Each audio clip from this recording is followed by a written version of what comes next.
A couple of other things that you'll notice is that the active settings group. So a settings group basically sets how what the pump speeds are in fill, wash, and empty, the target wash volume that we're going to use in wash, and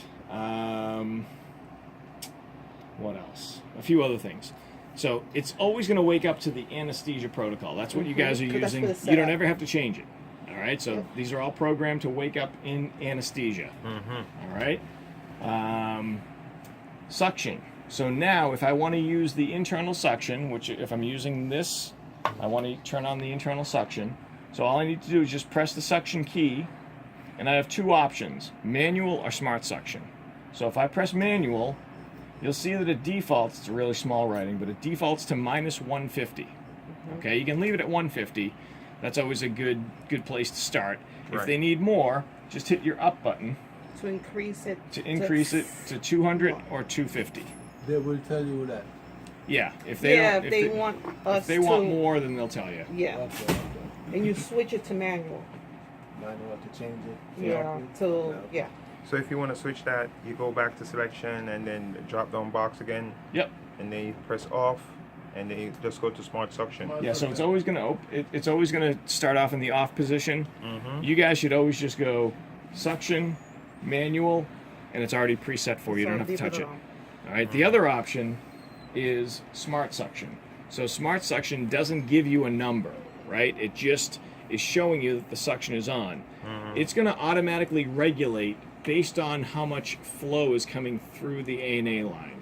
The more flow comes through, the higher the suction. The less flow, the less suction. So that's like an automatic function. Some docs don't like the fact that it has less suction than the manual mode. So I think you guys are better off just using manual. Go to manual, and let it default to 150. If you have to change it, you can always go up to 200 or 250. Okay, just use the plus sign and Yeah. bring it up. Okay. Yep.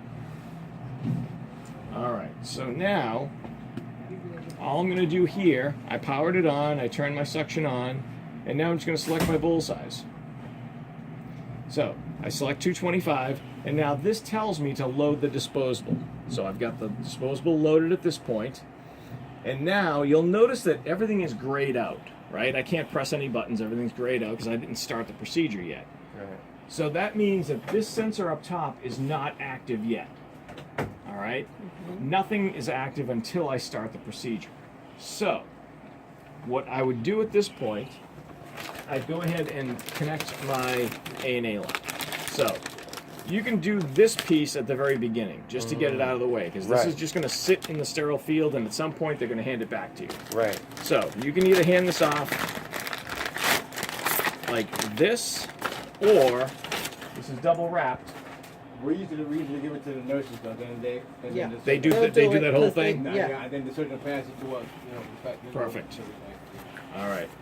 So that's a double wrap going on inside there. So let me get down to the the bottom.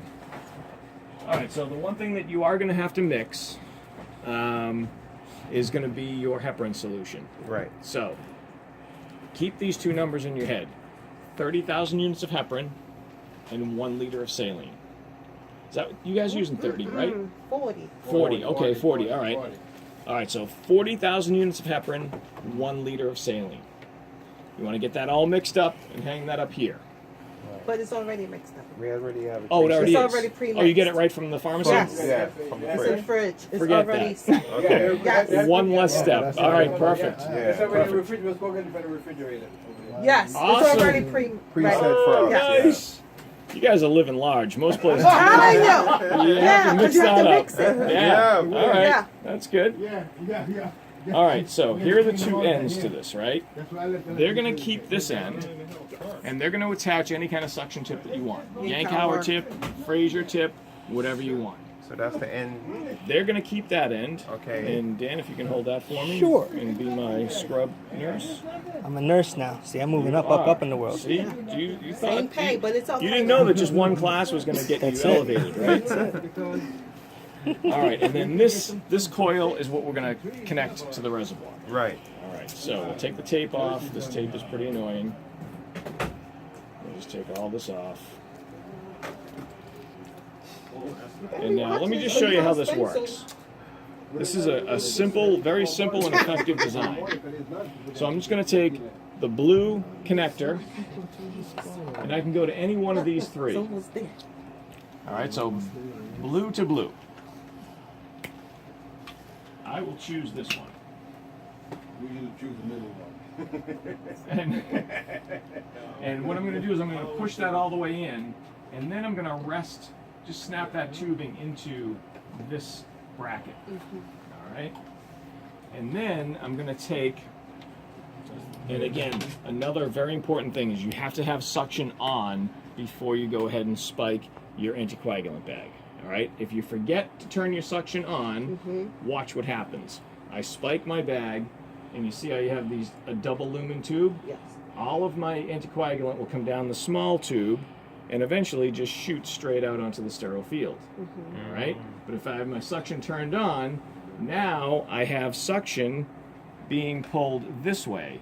So as the anticoagulant comes down, it will hit this, we call this the mixing chamber. So any shed blood that I collect is anticoagulated at that mixing chamber. So all that's going to happen is the anticoagulant makes a U-turn because I have suction applied to the reservoir. Right. Makes a U-turn and then comes back up into here. All right, so make sure suction is on before we do this. I'll go ahead and I'll spike my anticoagulant solution, and I'm going to open up this roller clamp all the way, and I'm going to prime the reservoir with about 150 mLs. Right. 150. All right. Okay. Now, use the graduations on your bag. Don't use the graduations here, because it's going to take a while for that volume to strike through the filter and actually show up on these graduations. So by the time you see 150 here, you're probably drained about 400 or 500 out of your anticoagulant bag. Because it's got to go through the filter. It's got to go through the filter, right? So keep an eye on your bag. Once you get 150 in there, then you want to adjust the roller clamp until you see. Yep. Until you see. Once you get 150 in here, your drip rate should be anywhere from 1 to 2 drops per second. All right? If you don't have a sufficient drip rate going on, then you're going to get clotting inside the reservoir. So I always like to be closer to 1 to 2 drops than I am 0 to 1 drop per second. Right. All right? Keeping in mind that we're going to wash out 99.5% of the heparin that we start with. So you really can't have too much heparin in here to start off with. Right. So prime it with 150, set the drip rate to 1 to 2 drops per second. All right? What is this? Oh, that's for it's a cap that that stops any air from coming in. And they use that on bottles, I think. If you're using a bottle, then you're going to close that off. But you guys are just going to keep that open. Okay. All right, you can hang your anticoagulant bag up here or wherever you want. All right, so once I get all this set up and I start collecting, then I can go ahead and start the procedure. All right, so my disposable is loaded. I'm all hooked up. Now I'll just press start procedure. Now once I press start procedure, then let me just do something here. All right, I'm gonna run this. Normally you need fluid to run through it, so I'm gonna cheat a little bit. I have 2 cheater tubes. All right, this is gonna make the machine think that the cover's closed, right? So normally you would never see this. And this is just making it think that we're running fluid. So, you'll see that I'm in the standby mode, right? Fill, wash, empty. Those are the only things that we're really doing here, right? So those are highlighted. The other 2 options down here, you guys aren't going to use. Just concentrate and return. Just focus on fill, wash, and empty for now. This tells you that you selected the 225 ml bowl. We're in the first cycle. And as you do more cycles, you'll see that number increase. This whole block right here is all about the pump, right? So this is what the pump speed is currently running at, and this is to change the speed up or down, which we won't really have to do. And this is to turn. This is just to get the pump to turn on.